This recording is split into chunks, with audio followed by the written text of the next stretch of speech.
And at the end of the day, I can tell you, when you break it down to the simple stuff, basically it says that you're better off when you have options than when you don't. Can I get an amen? Give me an amen if you agree that having options is a good thing. Give me a yes if you agree that that options matter and that options are linked to freedom. So when you talk to me about this complex issue, which I'm going to address this, I'm going to address a lot of your comments because I feel like this is a worthy conversation.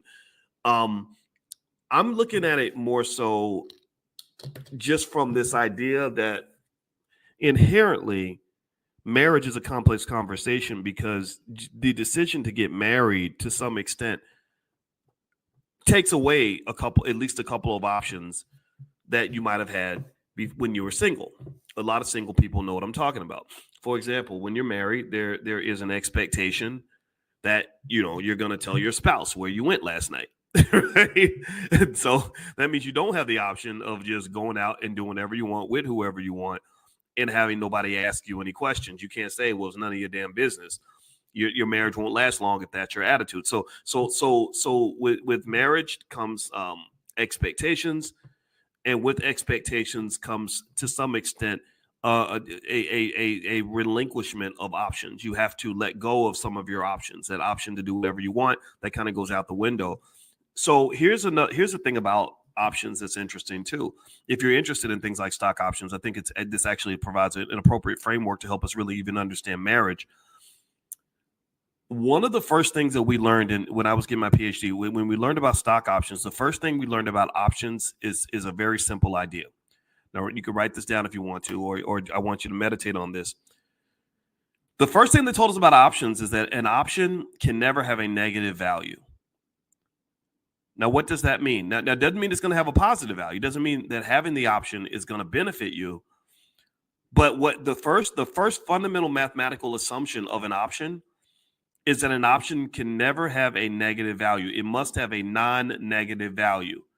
Now, non-negative means not negative. It doesn't mean positive. It means it could be zero. It could have no value.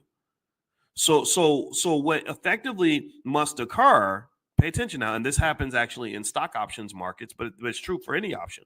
It's even marriage. Marriage is the relinquishing an option.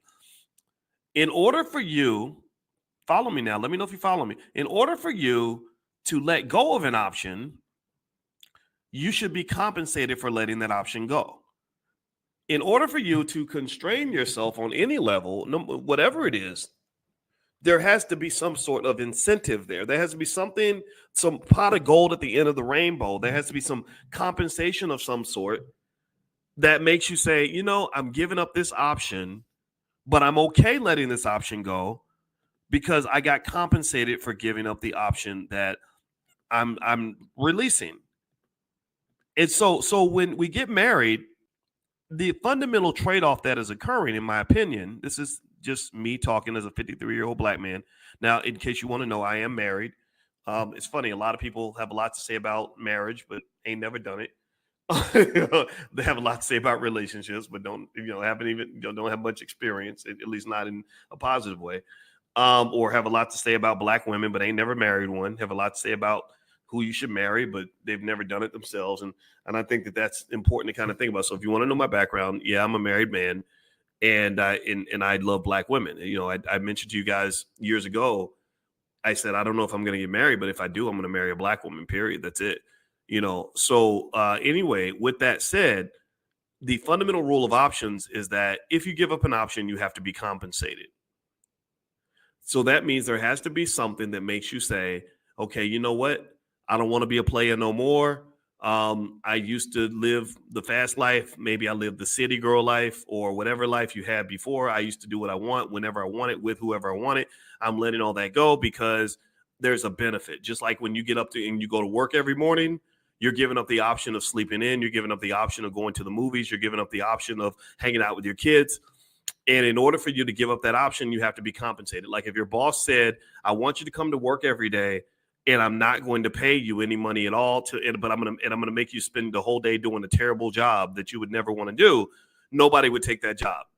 Nobody would take the job. If somebody said, I want you to come to work every day, and I want you to shovel dog crap, and instead of doing the things you love, and I'm not going to compensate you at all, nobody would ever consider that. But if someone says, I'm going to give you $1 million a week to shovel dog crap, then all of y'all will be applying for that job. All of y'all would be jumping at that job. Most of us would be. I know I would. I'd take $1 million a week to shovel dog crap.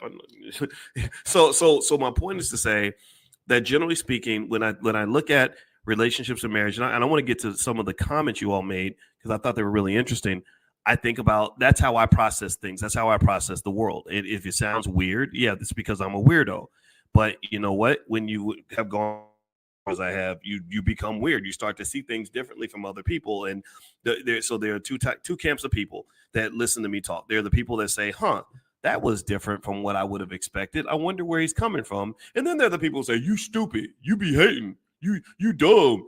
They're stupid, man." I'm like, okay, I know. I'm not trying to, disrespect you and your GED or your bachelor's degree or whatever. I respect all of that 100%. But I'm sorry. I had more education by the age of 25 than most people accomplish in their whole life. And now I'm 53 years old. So I see things different. It doesn't mean your point is not valid. It does not mean you don't have a meaningful perspective that I can learn from. It just means that, yeah, I'm going to see some stuff a little bit different. So here's what I'm going to kind of break down. And I hope that this is helpful to you. I hope that some of you can benefit from this, because here's the deal. Another reason I love to talk about relationships and marriage is because I like to talk about investing.